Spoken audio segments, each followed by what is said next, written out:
নমস্কার বন্ধুরা, all in one চ্যানেলে আপনাদের সবাইকে স্বাগত জানাই। আশা করি সবাই ভালো আছেন, সুস্থ আছেন। সবাইকে জানাই শুভ বিজয়া।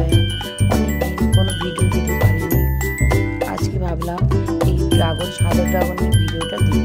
আমার এই সাদা ড্রাগনের গাছটা অনেকদিন আগেই ছিল, কিন্তু এর পরাগমিলন করানোর অভাবে ফল হতো না। এইবারে পরাগমিলন করানোর ফলে ফলটা হয়েছে। দেখুন, ড্রাগনটা ধীরে ধীরে রং চেঞ্জ হচ্ছে। প্রত্যেকটা পর্যায়ে ফটোশ্যুট করে রেখেছিলাম। এই ড্রাগনগুলো বেশ বড় হয়, অনেকটা এক একটা 400 থেকে 500 ওজনের হয়, আরও বড় হয়, কিন্তু এটা আমার 400 থেকে 500-র মতোই হবে।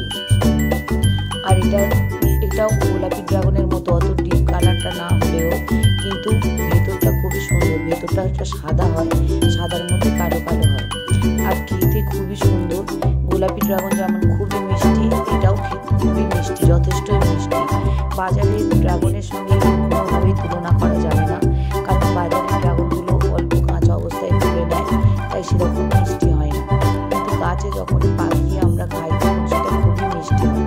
এই ড্রাগনটাও তাই খুবই মিষ্টি হয়েছিল। চলুন এবার ড্রাগনটা কাটা যায়। আপনারাই দেখে নিন, দেখতে কত দারুণ দেখতে লাগছে। সাদার মধ্যে ছোট ছোট কালো জিরের মতো খুবই দানা, আর খেতে সত্যি কথাই খুবই মিষ্টি হয়েছিল, টেস্ট হয়েছিল। আপনারা চাইলে, আমি বারবার বলি, অবশ্যই একটা ছাদে ড্রাগন গাছ লাগাতে পারেন। তবে এই ড্রাগন গাছে যখন ফুল হবে অবশ্য করেই পরাগমিলন করাবেন।